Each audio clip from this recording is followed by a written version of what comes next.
Ladies and gentlemen, I think what we have seen here will have firmly persuaded us that we are not mistaken when we say that we are a high-performance university.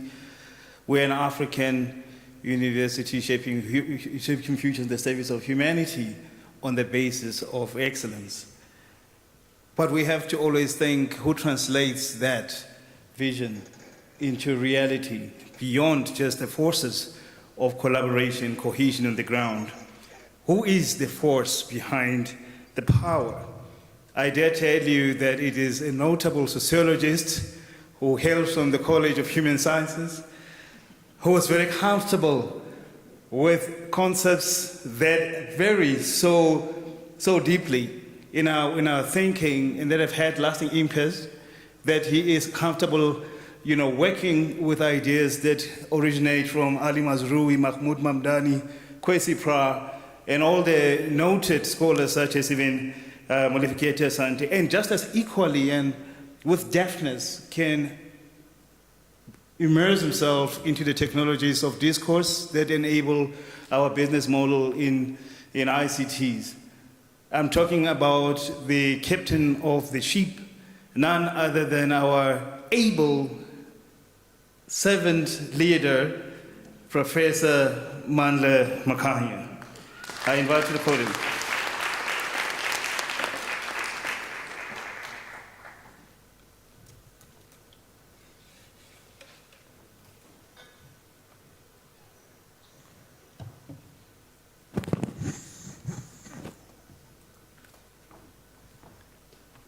Program Director, all that I wanted to say, just to start off, is that the members of staff of this university, banally style.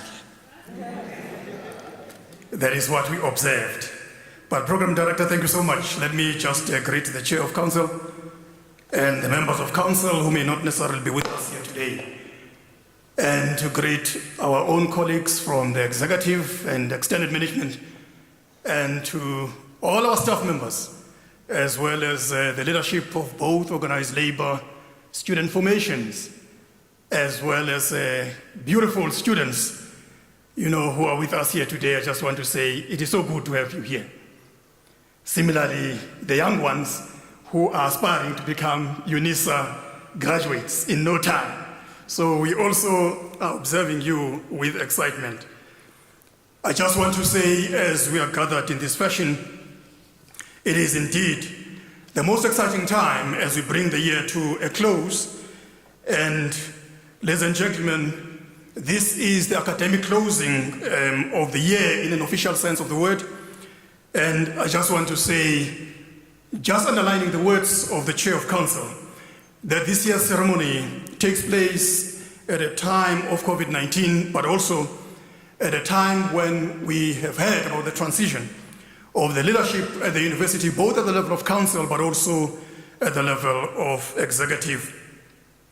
So we are pleased that we are gathered in this fashion at the time when we're talking about at least that the lockdown restrictions have been relaxed somewhat to have allowed us to gather in this fashion, to attend this gathering at such an important juncture in the history of the university. That said, allow me to also offer a very warm welcome to those who are joining us in our regions via Teams, but also from various homes. It is always good to meet as the Unisa family, albeit in this different fashion and perhaps unexpected ways in 2020. This year has been a different one, and all of us do acknowledge that.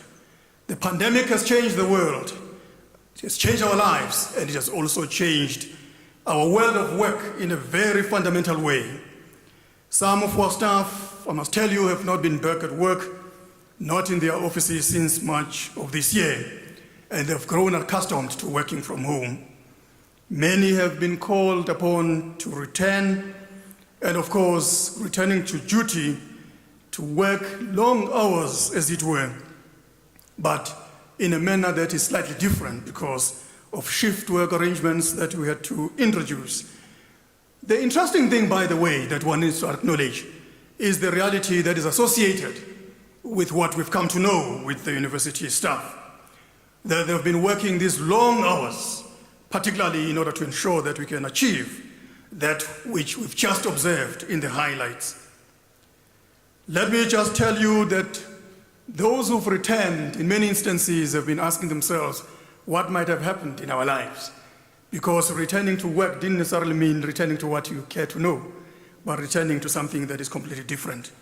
So in this instance, we had to adapt and adapt again as COVID-19 blazes its erratic and unpredictable path into the very uncertain 2021. What has been predictable, though, and what I always knew, is that I could rely on our staff. It's simply because of their loyalty and dedication that you'll find amongst the vast majority of the Unisa staff who've risen to the occasion and done what has been asked of them under what has been a very difficult and sometimes daunting circumstances.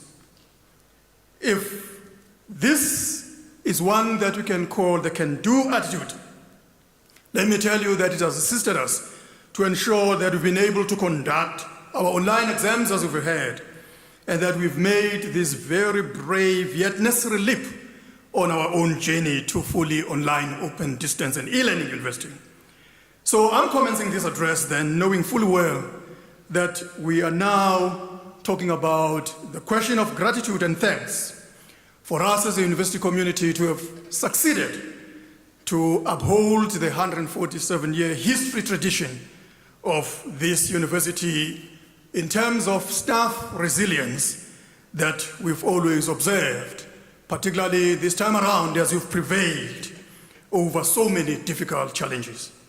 Despite the challenges posed by COVID-19, transformation has remained on top of our agenda during this year.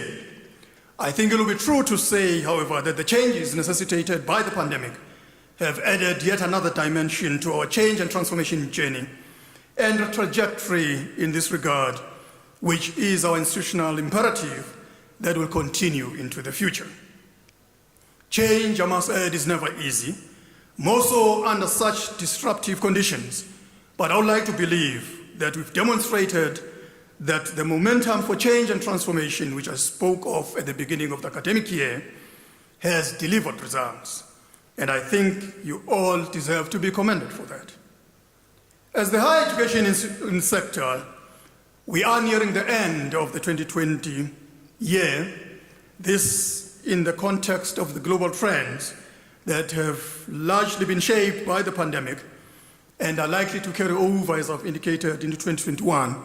But key amongst these, which we can already note on our continent, Africa and South Africa, include the indefensible gap between the haves and the have-nots in rich and poor countries alike.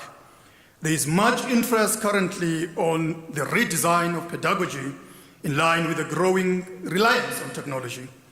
The renewed interest in research, especially in the sciences, a concerted focus, and the role and importance of technology in higher education, and the ongoing challenge of a precarious global future.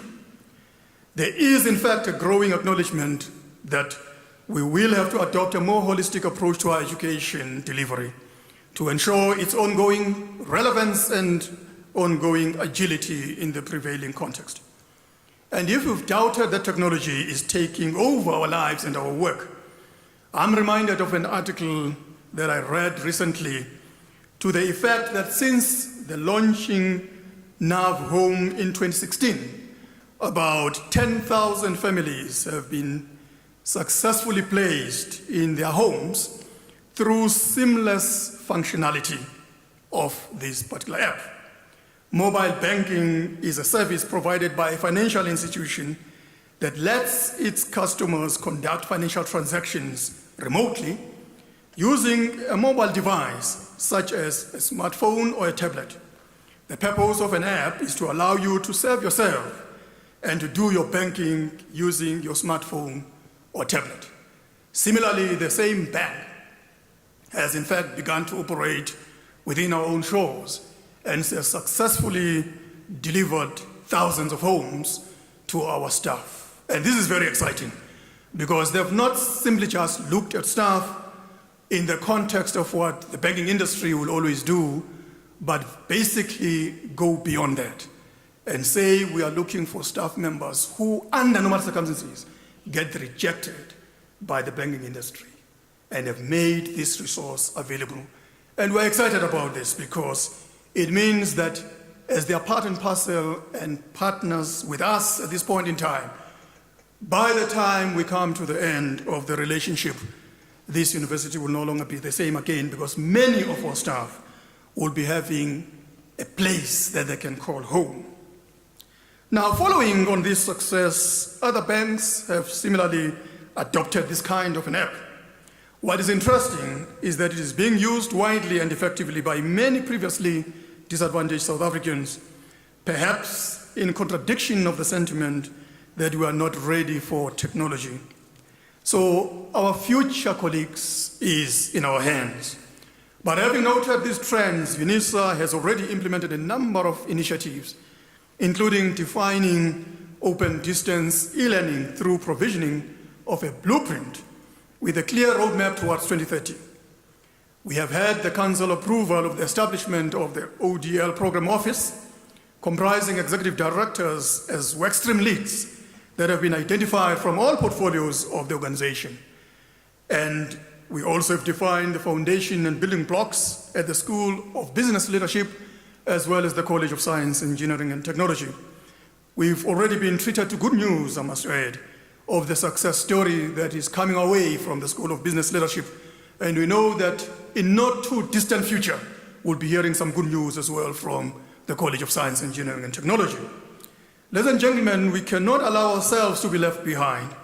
It is therefore understandable that the institution will incur significant financial ICT-related expenditure in the foreseeable future as a result of the transition that we're currently making.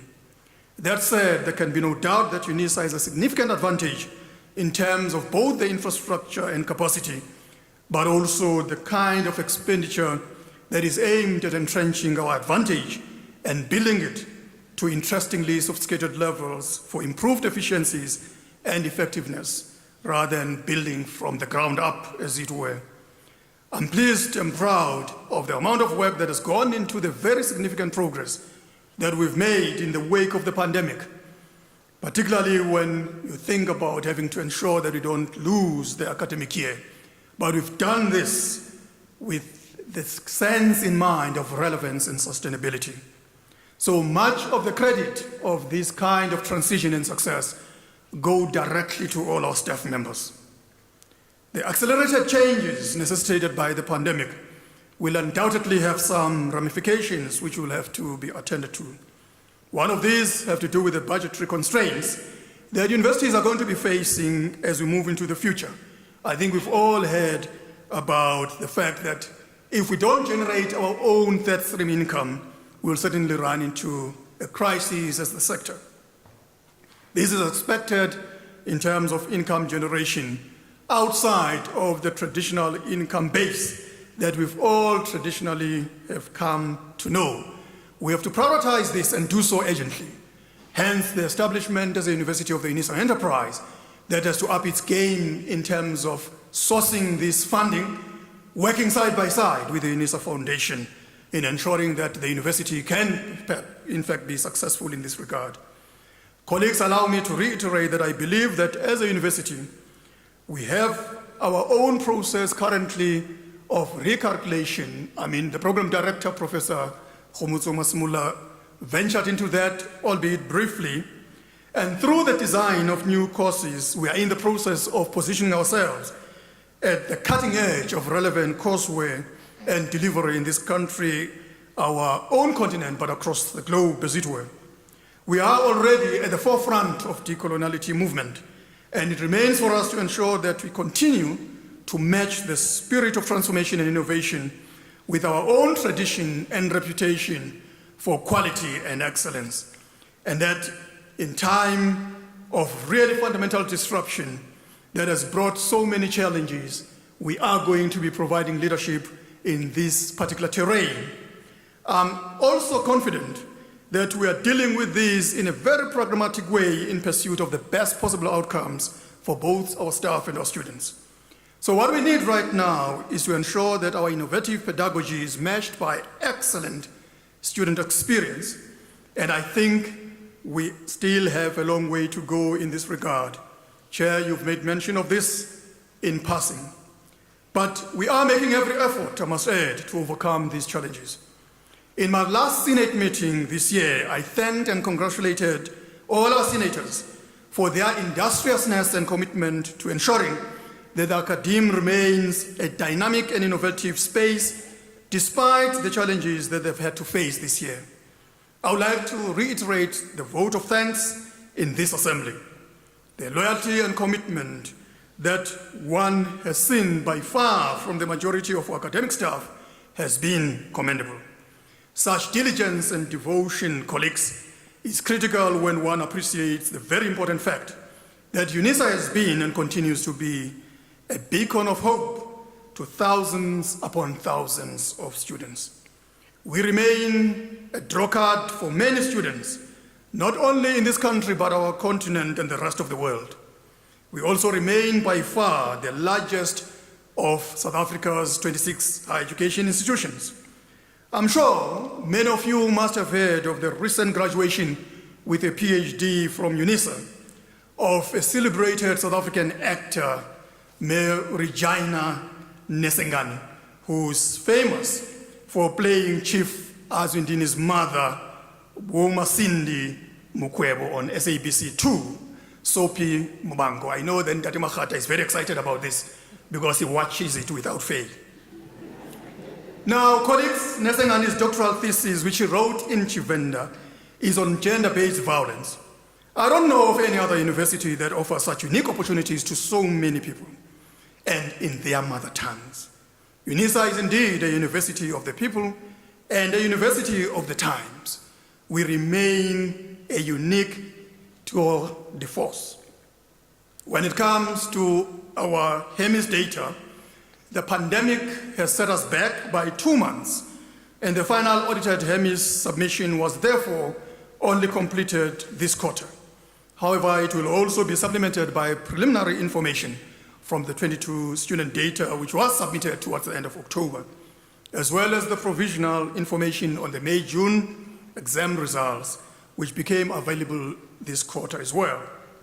What I can tell you, colleagues, is that the preliminary 2020 unduplicated headcount enrollments of 389,187 exceeds the 2020 target of 376,000, which is outside the permissible band allowed by the Department of Higher Education and Training. This is, of course, of concern from the side of the department, which has introduced penalties for any deviation from the agreed targets. For 2019, Unisa is within the acceptable band, but for 2020, preliminary first-time entering enrollments is almost 78,000, which significantly exceeds the target of 57,703. We've already met the Department of Higher Education and Training officials about this matter, but we are clearly going to have to manage our enrollments more carefully as we move into the future. Given our student enrollments, colleagues, we are still more than 1/3 of all public higher education enrollments. So we'll then appreciate the importance of Unisa to South Africa's higher education sector, to distance education in general, and to the socio-economic development of our country and our continent. There is no doubt that when it comes to our student demographics, and given South Africa's and our own imperative for redress and social justice, Unisa has made a massive contribution. African students continued the upward trend, and in 2019, we represented 79.7% of all unduplicated headcount enrollments. So the preliminary figures for 2020 point to a continuation of these trends. The proportion of African students for 2020 is 82.4% compared to the final audited figure of 79.7% for 2019. While student numbers declined further from 10.5% in 2019 to 8.6% in 2020. Similarly, the colored and Indian students also continued the decrease to 4.8% and 3.9% respectively, from 5.0 to 4.5 in 2019. So in absolute numbers, African students increased from 272,062 in 2019 to a preliminary 320,734 in 2020, which is still subject to change. Preliminary 2020 enrollments of college students increased marginally from 18,556 from 17,074, while white students declined from 33,327 in 2020 from 35,909 in 2019. These figures are still subject to change though, while Indian students also declined marginally from 15,035 in 2019 to a preliminary 15,123 in 2020. The contribution of female students to the unduplicated headcount enrollments continued with a steady upward trend from 63.3% in 2014 to 67.8% in 2019, and a preliminary 69.3% in 2020. Similarly, the contribution of male students to unduplicated headcount enrollments continued a declining trend from 36.7% in 2014 to 32.2% in 2019, and preliminary 30.7% in 2020.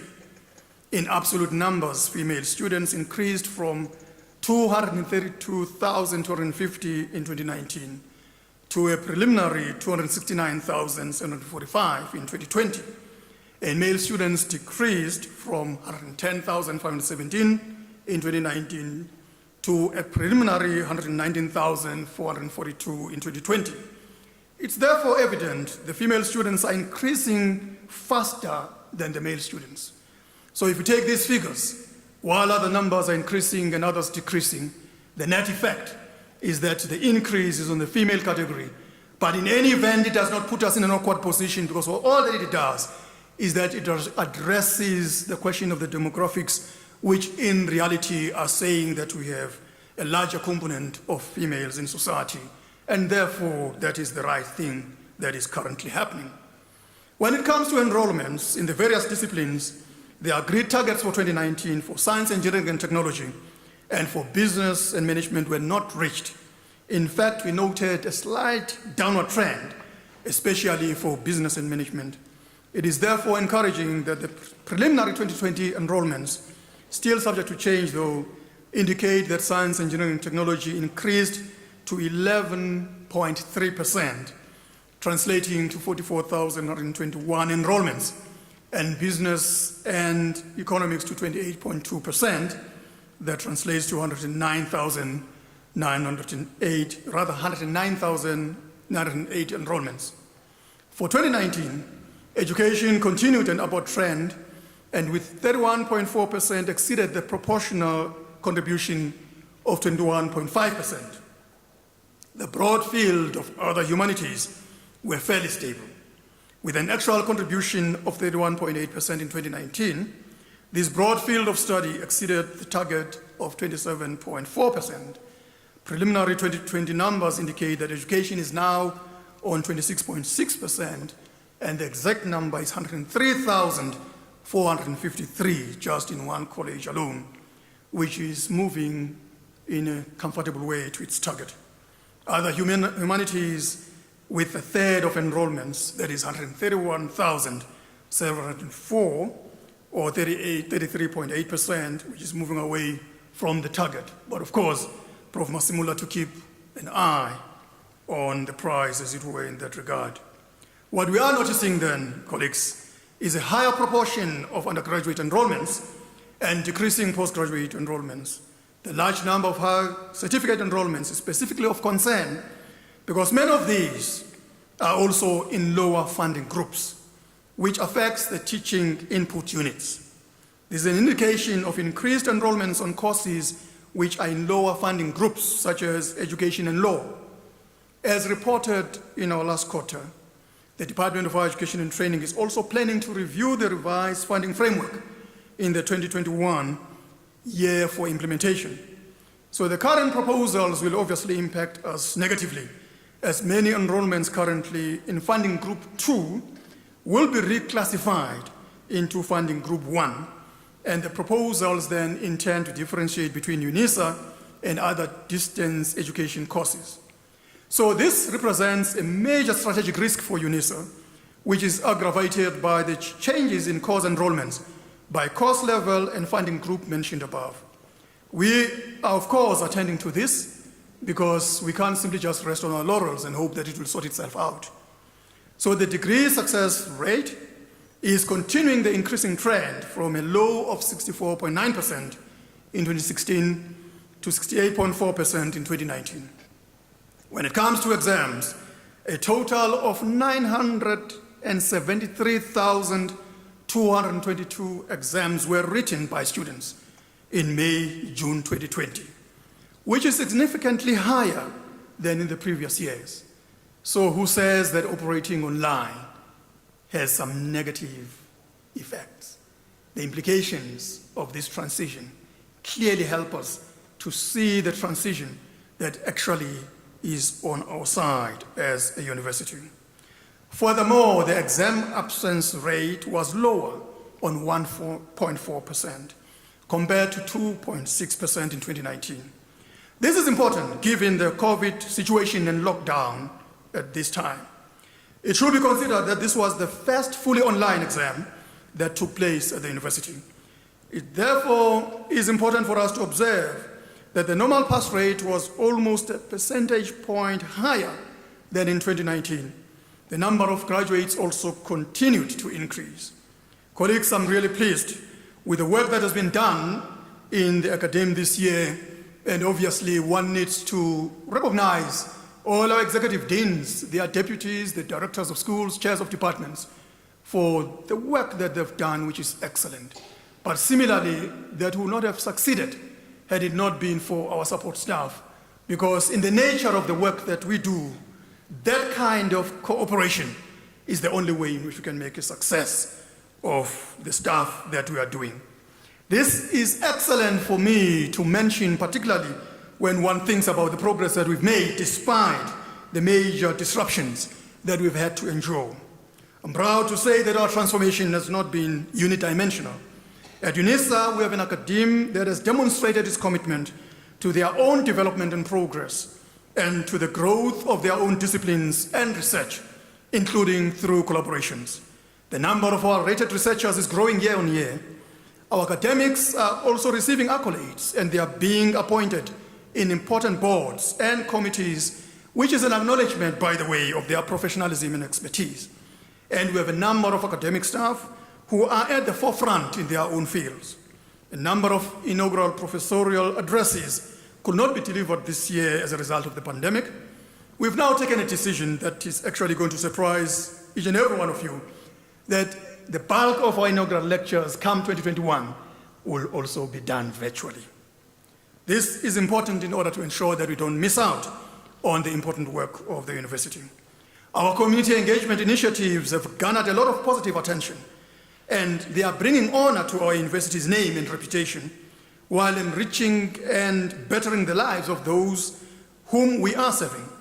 Still, other colleagues have been commended for cutting-edge science and research projects, and we are proud as a university that we have such men and women in our midst.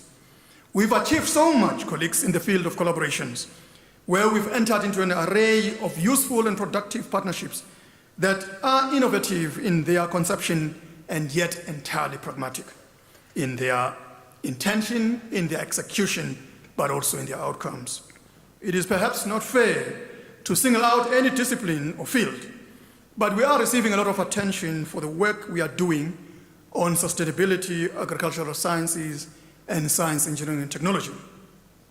Much of this work is related to community engagement, to multi, inter, and transdisciplinarity and collaborations across institutions and borders. Our academics are really coming to the table, as it were, and showing just what this institution is capable of when our staff exercise genuine professionalism and commitment to their own disciplines. I have every confidence that this upward trend will continue into 2021 and beyond. It is exciting and energizing that I would like to reassure the academe that we will remain focused on our core business. In fact, more so than ever before. I have every expectation that we'll grow from strength to strength as pathfinders and authentically African education, and as exemplars of excellence amongst our peers. Many of those who have achieved will be honored shortly, and they're sitting in front of me here. And I just want to say to all of you, well done.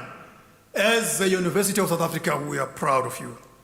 But in the same breath, to those of you whose names will not be called, but who rank amongst our achievers that I've just mentioned, we are equally proud of you. You know that when it comes to winning, some have to win. Some have to be part and parcel of that category, but they don't necessarily make it to be the part of the front line. But the bulk of numbers that we're talking about here are in the category of the best, which is very exciting for us as an institution. We do not have time to go, as I say, to each and every one of you, but this information is going to be covered in detail on our income, on our focus, but also in all our institutional publications. We will continue to produce quarterly reports that are aimed at showcasing our academic progress, achievements, innovations, as well as achievements. That said, colleagues, we acknowledge that we have some ongoing challenges around service delivery. Be in the same breath that I can tell all of you that, be that as it may, the implementation of the ICT blueprint will be accelerated. It has been accelerated already as a result of COVID-19, and I just want to extend my word of gratitude and appreciation to the ICT team for the huge effort that they've made during the course of this year and will continue to make as we move into the future, to move our staff and our students into the new and different online working modes under extremely challenging circumstances. They've had no respite from the relentless pressure, and I can assume that this pace is going to continue for the rest of this year, which remains a few days, and the rest of the time that we still have as we march towards 2030. I have been so excited and pleased as the Vice Chancellor with the kind of dynamism that one has observed in the portfolio and the increasing and stable facilitation of the work of transitioning to online work as we define it as a university. So service issues then aside, because I know the registrar is interested in this, similarly with all our students, I believe that we are doing well in the context of our crucial mandate in teaching and learning, research and innovation, and community engagement. So as we bid 2020 farewell and look into 2021, we will be moving into our 5-year strategic phase. And I believe that we are prepared for that, and I rely on virtually all of you to continue the momentum that we've generated this year as we support our new Principal and Vice Chancellor, Professor Puleng Ligabula, in settling into a new role as she'll be starting at the beginning of the year. As you know, colleagues, this is my last academic closing as the Principal and Vice Chancellor of the university. It has been my honor to have shepherded this university through possibly the most tumultuous decade in higher education in this country. It has not been an easy task. In fact, at times, it seemed to be almost impossible, especially during the 3 tumultuous years that we had had to endure. To say that I will not have been able to steer the university through this time without the support and guidance of Council will be an understatement.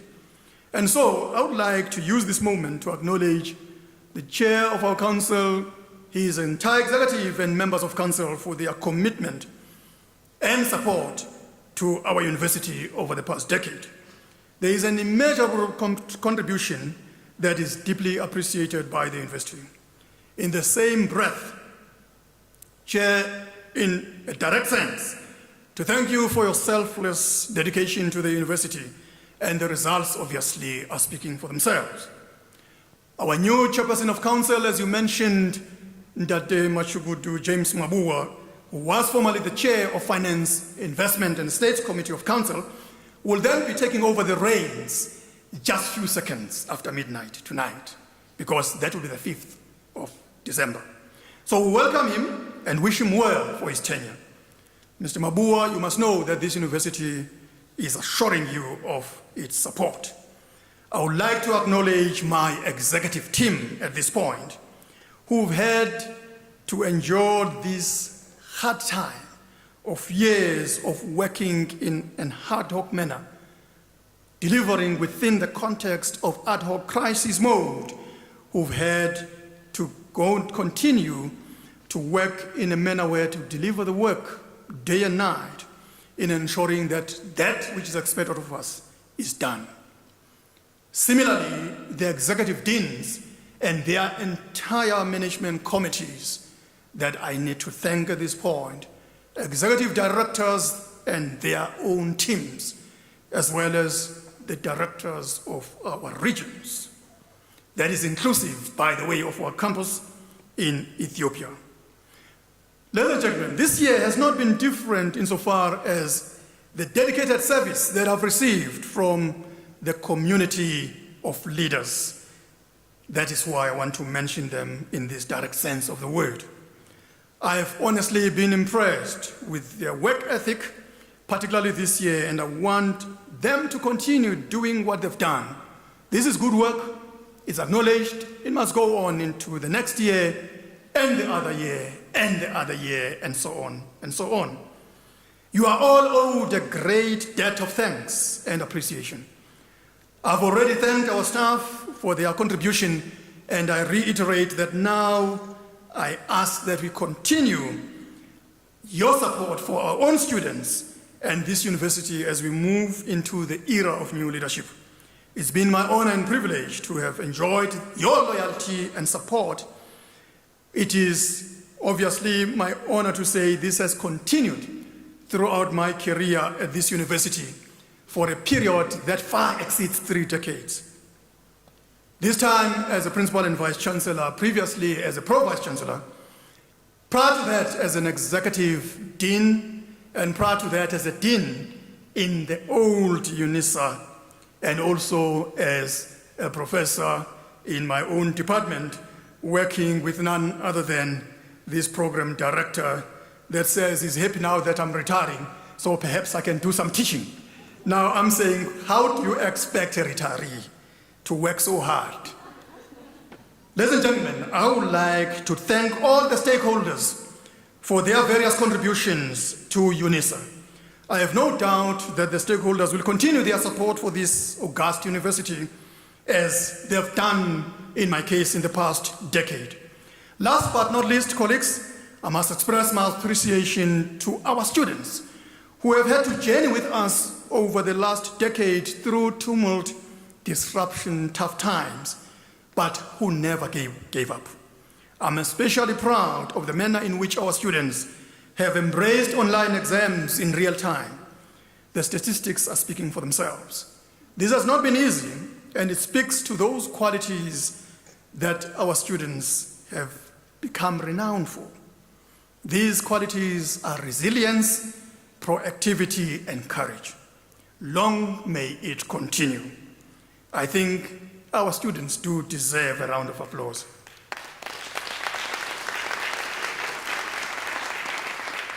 So in conclusion, colleagues, despite a number of unpredicted and complex challenges, Unisa has managed to ensure that it continues with its operations, and dare I say, it has done so quite successfully.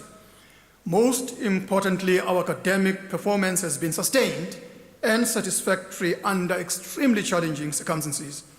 And our financial management and stewardship has ensured that Unisa remains a going concern. This has been extremely challenging, and thanks must then go to our colleagues in finance for running a tight ship. I always say, finance team are close to me because we can't say we are doing what we are doing if we are messing up with our own finances. So thanks are in order then, finance team. Colleagues, this has been a long, tough year. And I know that I speak on behalf of our council, our senate, our executive team, and extended management when I thank each and every one of you for your contributions to our university. Let us continue this trend into 2021. It remains then for me to wish each and every one of you and your loved ones a well and blessed and relaxing festive season, and just enjoy yourselves, get rejuvenated, and continue doing this good work. And with our students, don't go anywhere. Return to your university to pursue your further studies. We are ready to take you on, but thank you so much. Let's just enjoy what this is all about. Thank you so much, Program Director.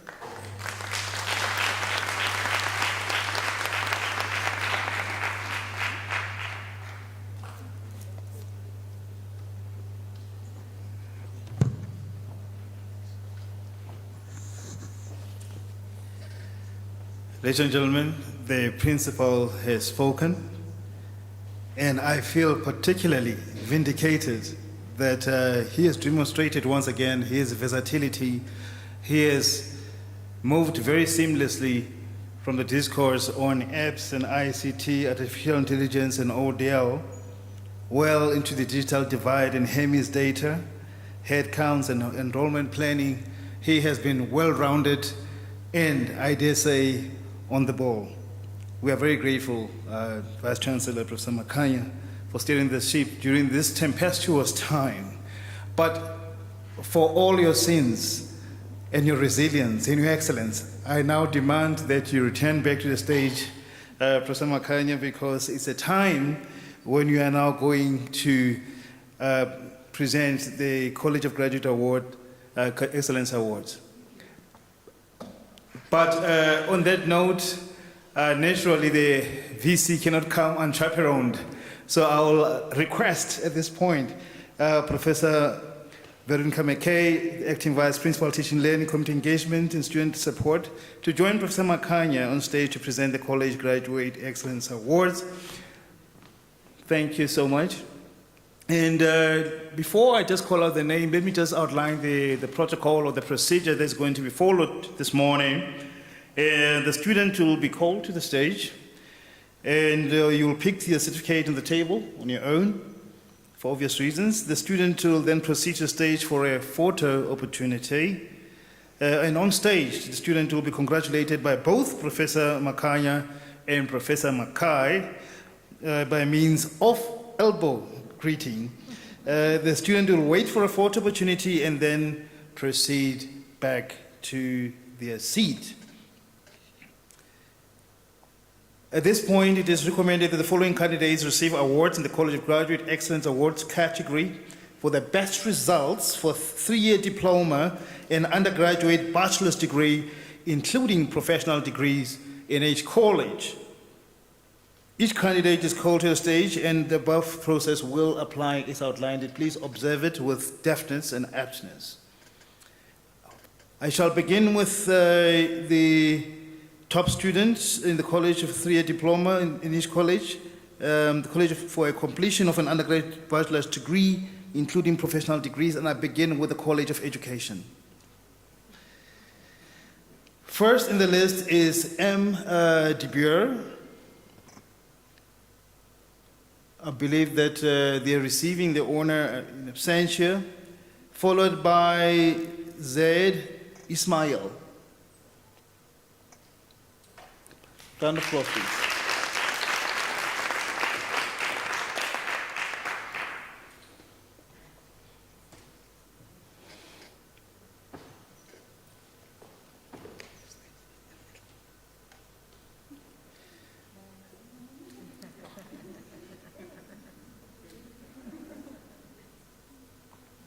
Next, from the College of Education is I. Kumalo.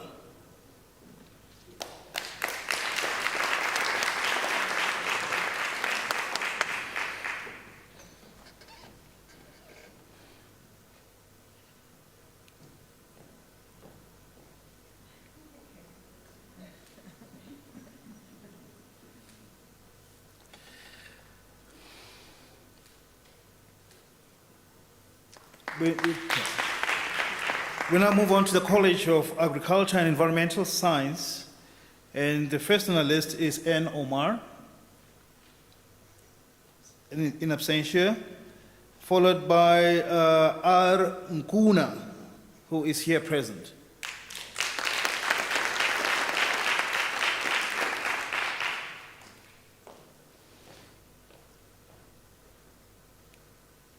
Followed by J. Panoelias, in absentia. Oh, you're present now. Thank you. Thank you very much.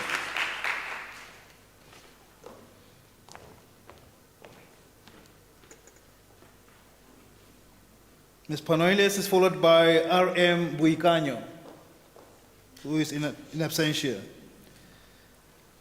Also followed by C. van der Walt, also in absentia, and K.R. Robertson in absentia. We move on now to the College of Economic and Management Science. The first awardee is E.K. Mutulehwa, who is absent, but we have T.B. Sadler, who is here present.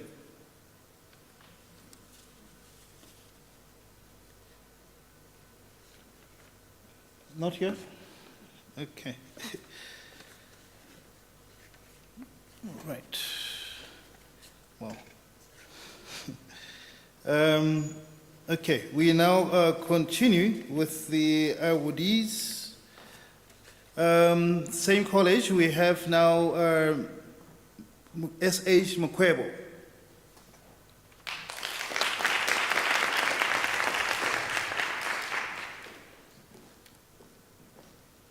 Followed by S.C. Munsami, who's absent. Then followed by D. Dutton. Here, okay. Congratulations. Followed by A. Reddy, who is absent.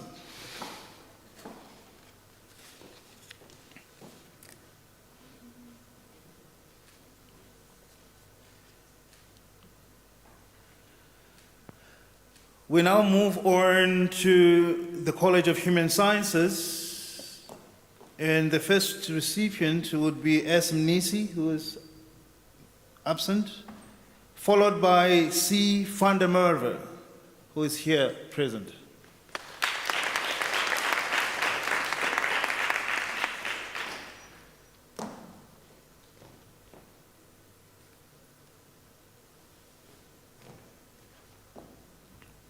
Meant to be followed by A.J. Brooks, who's absent, and D.J. Hockman, who receives the award in absentia, and followed by M.I. McDonald, who is here this morning.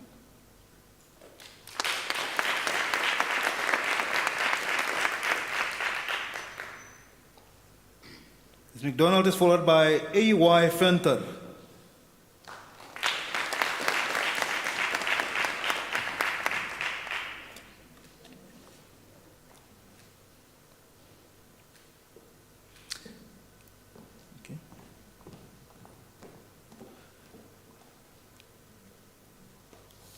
We will now move to the College of Science, Engineering and Technology.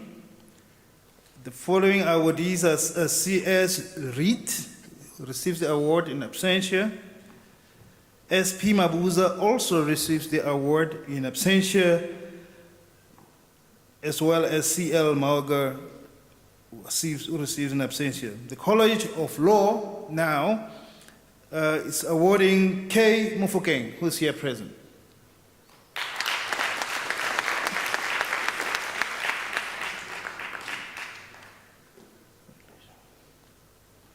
He is followed by T.B. Dipuko.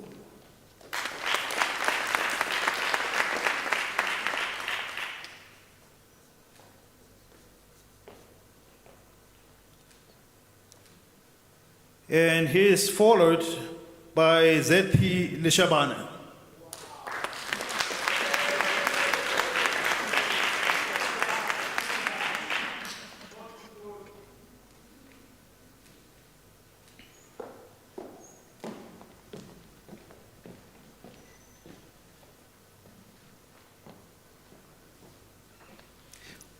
We move on now to the College of Accounting Sciences, and the award goes to T. Tondoro in absentia, as well as T.S. Mulima in absentia.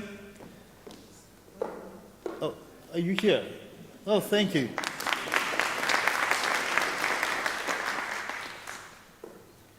And there is C. Mubayura, clearly in absentia. C.H. Lords, also in absentia, followed by A. Lobser in absentia, and N. Farid. N. Farid in absentia.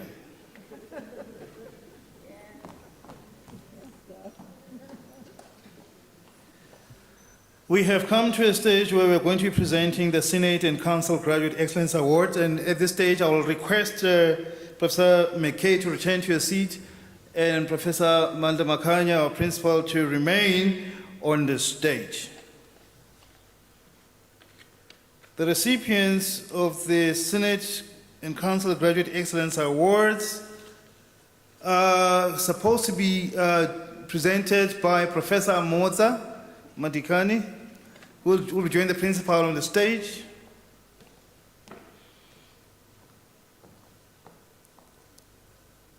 Thank you so much.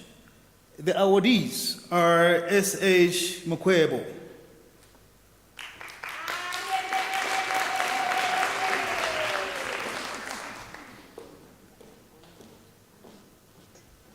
followed by S.C. Munsami in absentia. And once again, we have D. Dalton.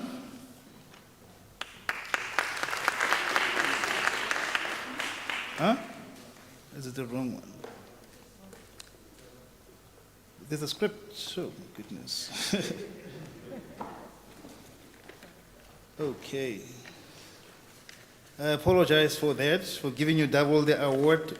Clearly, you are meant to enjoy a double portion of blessings. It is the list that was not given to me. Gilbert, do you have the list of the Excellence Awards, the awardees? I apologize for that once again. All right. Okay. Right. This I did not have. I apologize. I was traveling without a pass. Imagine. Right. It is recommended that the following candidates receive awards in the SNET Graduate Excellence Awards category for top results in honors, BTech, and postgraduate diploma in each college.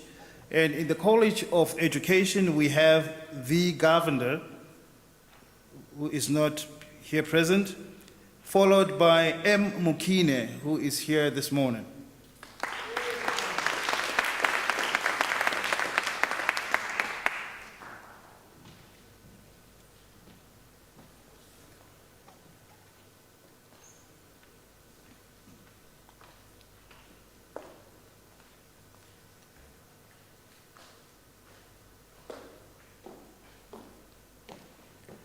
Then we have the College of Accounting Sciences, M.M. Parker, who is not here present.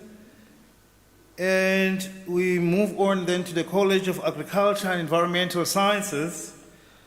We have, the award goes to A. Deshni, who's absent. Also goes to A. Bachlinger, who's absent.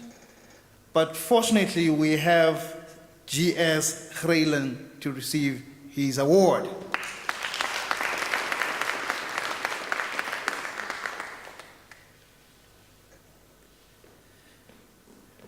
Followed by N.C. Moyer, who receives the award in absentia, and J.L. Coote in absentia, and we have T.C.M. Jesfint, who is here present.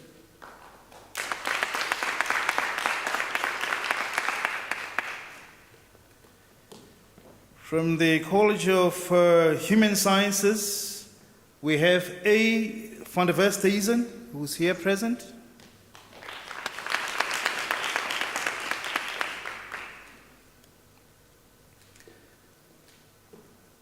Followed by P.M. Sitole, who is apparently absent. And the College of Science and Engineering Technology, the awards go to N.N. Fakude, who is absent, and D.O. Osborne, also absent. The Graduate School of Business Leadership, the award goes to Earl Muller, who's here present.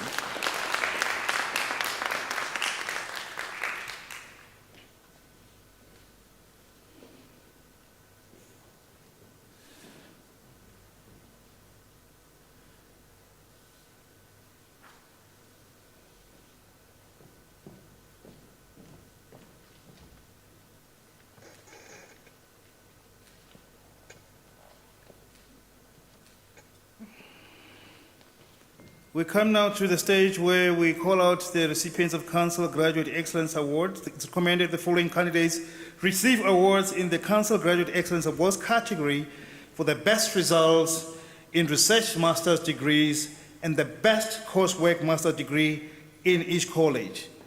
And fortunately, we have the College of Education.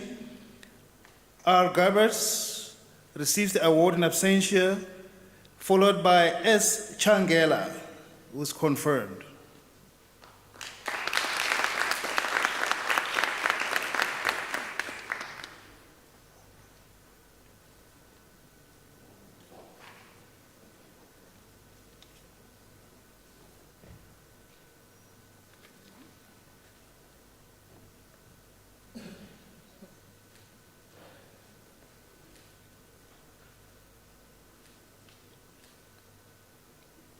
Thank you very much for this presentation of awards. I'd like to thank you, Professor Makanya and Professor Zodo Mudikani. And I'd like now at this stage to invite Dr. Marcia Sotriko, the Vice Principal Operations and Facilities, to deliver the vote of thanks. Thank you very much.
I apologize, Dr. Sotriko.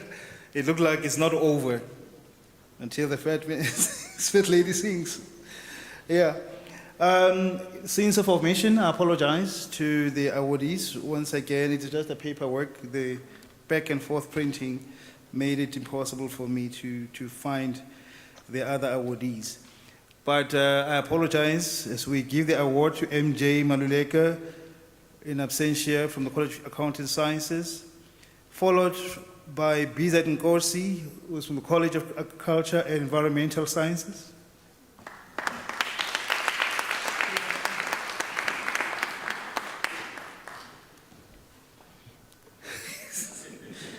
You know the drill.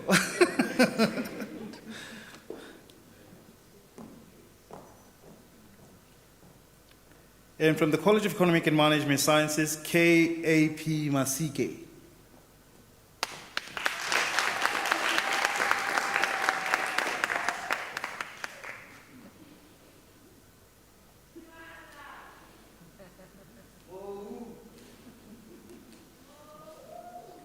In the College of Human Sciences, in absentia, we have S. Erasmus and D. Green. And fortunately, in the College of Law, we have A. Boyson, who is here present to receive the award.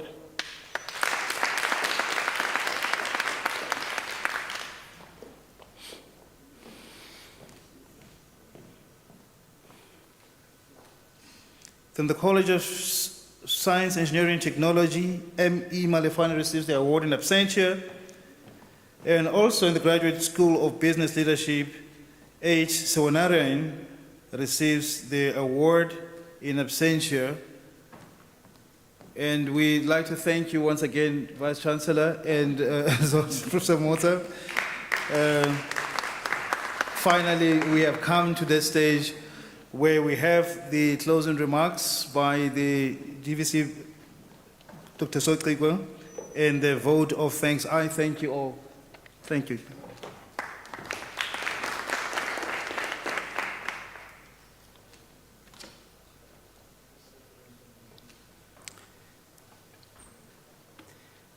Mr. Saki Simelani, Chairperson of Council, Professor Mandla Makanya, Principal and Vice Chancellor, honorable members of Council, and my colleagues, and the Unisa community present here, and all the students. It is my singular privilege to have been requested to deliver a vote of thanks on this special occasion, an occasion where the most senior executive in the institution and the chairman of council converge to bid farewell to all stakeholders. Colleagues, these two leaders have both availed themselves to lead a complex institution, one which mirrors the micro and macro socioeconomic politics of the country and all associated shifting tectonic plates. Certainly, they did so voluntarily, assuming a task not for the faint-hearted. Ladies and gentlemen, in his book, Resilience, Joe Owen remarks, open quote, "There is an old adage that war is 99% boredom and 1% terror. That might equally apply to a career or even to your life. 99% of the time, we cruise on autopilot, but 1% of the time is pure adrenaline. These are the moments of crisis and conflicts that define your career. These are the moments when reputations are made or lost and power visibly shifts from one person to another. Some of these moments are planned, in others, they are unplanned." Close quote. Owen proceeds to give advice for planned and unplanned crises in your life.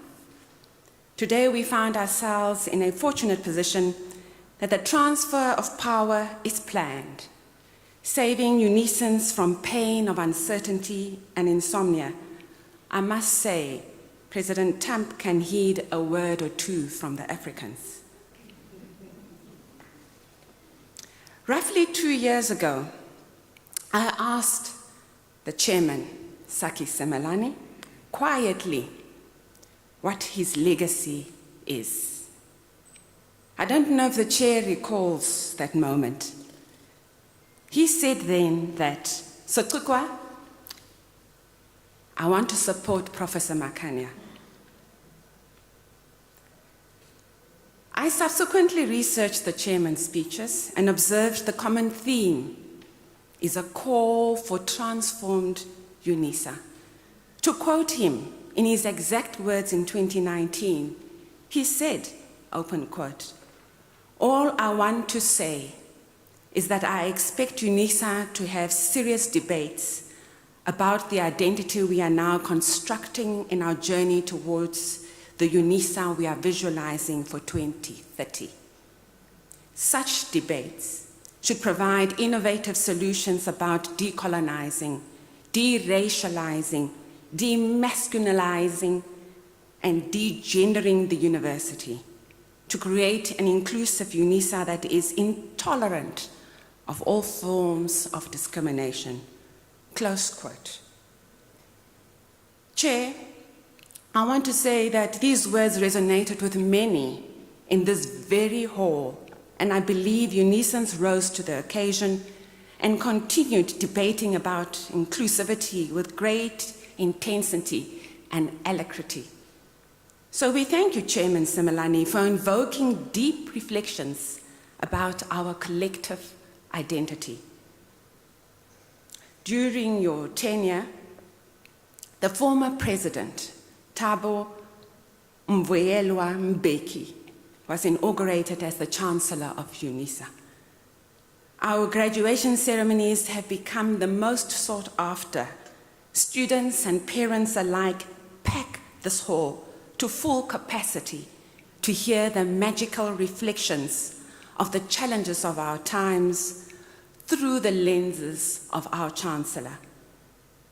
His magnetic effect continues to benefit all Unisa fundraising efforts. Appointing him was a stroke of genius. We have to recognize, Chairman, that you will be remembered more for delivering the first female and 9th Vice-Chancellor of this magnificent institution. That is a legacy worth embalming. The women in this institution finally have a voice in Professor Puleng Lenkabule, a feminist of note and a scholar par excellence. Her arrival is timely. It coincides with the appointment of the US First Deputy President, and it juxtaposes against the unprecedented rise in gender-based violence, a time when females have been oppressed, suppressed, or annihilated within the sanctuary of their homes or their workplaces. I firmly believe all those women will rise with the affirmation of our new female leaders locally and globally. So we say thank you, Chairman. Ria leboga. Nkosi kakhulu, siyabonga. On acceptance of the role of Vice-Chancellor, February 2011, Professor Makanya, ladies and gentlemen, almost 10 years to this day, stated, open quotes, "As I assume this colossal responsibility of the leadership of this great institution, I will draw inner strength from the legendary intellectual resilience of Z.K. Matthews, the abiding creativity of Eskiam Pahlele, and the care, compassion, and commitment of Unisa's illustrious alumnus, former President Nelson Rolihlahla Mandela. As I reflect on this daunting task ahead, I know that I will need the proverbial wisdom of Solomon to steer this gigantic ship.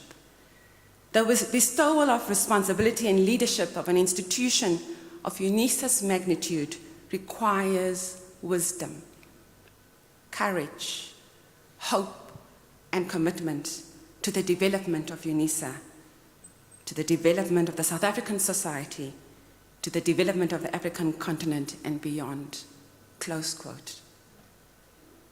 Professor Makanya, it is self-evident that the great ancestors you summoned to aid you did not disappoint you. You continued with the Africa Speak lecture series, which started in 2008, and propelled it to greater heights to deliver, as you promised, I quote, "a platform and framework for accomplished and vibrant scholars and intellectuals from the continent diaspora to address the Unisa academic community on a wide range of issues that are evident to Africa and Africans. To provide an intellectual platform on which Unisa academics can celebrate achievements of African scholarship and create an intellectual space through which these ideas can be created. To develop a new architecture of research rooted in Africa, in its challenges, in its past, in its present, and in its future." Close quote. Sir, you quenched the mental thirst for scholarship, and through multiple public lecture series, you ensured that Unisa remained the epicenter of knowledge, production, and discourse. Who will forget the engagements or the renowned Nigerian writer Chimamanda Ngozi Adichie, Professor Pumlan Gota, Professor Nkuru Ngwezu, Angela Davis. As if that was not enough, you delivered our current president, Cyril Ramaphosa, to the Steve Biko lecture, and more recently, to honor the heroes in the trade union movement. You have stirred this ship through the vibrations of insourcing, fees must fall movement, remaining disciplined, resolute, focused. Professor Mandla Makanya, I'm certain that in your happiest and darkest moments, the ancestors you summoned in 2011 heard your plea. The indications before us are that the burden of leadership did not destroy your belief in the goodness of humanity. You took the baton then and ensured that Unisa prevailed over difficulties and challenges, none more profound and more unexpected than COVID-19. Whilst many universities were paralyzed, you remained unnerved by the onslaught of COVID-19. You did not capitulate. We have come to praise him. But be sure to know that long after you have left, many, as is characteristic of an academic institution, will critique your leadership. It's the price you pay, as Barack Obama once said of leadership. Those in power, like everybody else, possess the same virtues and vices, insecurities, and long-buried injuries as the rest of us. Close quote. My humble advice is do not be distressed. This is academia. With the coming and evolving critiques, it is only those who have not ventured anything, who have not grappled with the magnitude of Unisa's challenge, that will attract all the silence and certainly no praise. So, sir, with gratitude, we come before Z.K. Matthews, Eskom Phahlele, and Nelson Rolihlahla Mandela, and of course, to the renaming of this building, Winnie Madikizela Mandela. We thank them for upholding this great institution, which must and will live beyond all of us, to inject hope and confidence in generations who will traverse these corridors. To the members of council, senior management, and leaders of stakeholders present, I'm sure that you will agree with the following words from Steve Biko. I must be a little bit personal and say it is very painful to reread Steve Biko in the past few days. Apart from the fact he had the foresight to predict that it is the poor who will pay indefinitely for all the changes that impact our society. And it has been painful to observe how the poor have paid during COVID-19. So to end with this quote from Steve Biko, open quote, "We have set out on a quest for true humanity, and somewhere on the distant horizon we can see the glittering prize. Let us march forth with courage and determination, drawing strength from our common plight and brotherhood and sisterhood. In time we shall be in a position to bestow on South Africa the greatest gift possible, a human face." Close quote. I add, a human face that is different from that created by those who specialized in ruling with fear and destroying that which they could not understand nor embrace. Congratulations to our prize winners. By exerting yourselves, you raised the bar, which should not be seen as elusive, but inspiring to all of us. We must thank all my colleagues for doing their part, Professor Motsa, Professor Makai, here this morning, Professor Kumuta Masimola, for graciously leading us through this program of the day. We must thank Dia for making that fantastic visual available. We must thank University Estates for the work they have put in preparing this facility and all other facilities throughout COVID-19. We must thank Protection Services for going the extra mile. Thank you so much to ICT for making the live streaming possible. Thank you, colleagues, for those who I may have omitted, not with intent. Just to say thank you for all the support you give this university. From the COVID-19 committee, we say, be and remain safe this festive season. Thank you, all of you. Nkosi.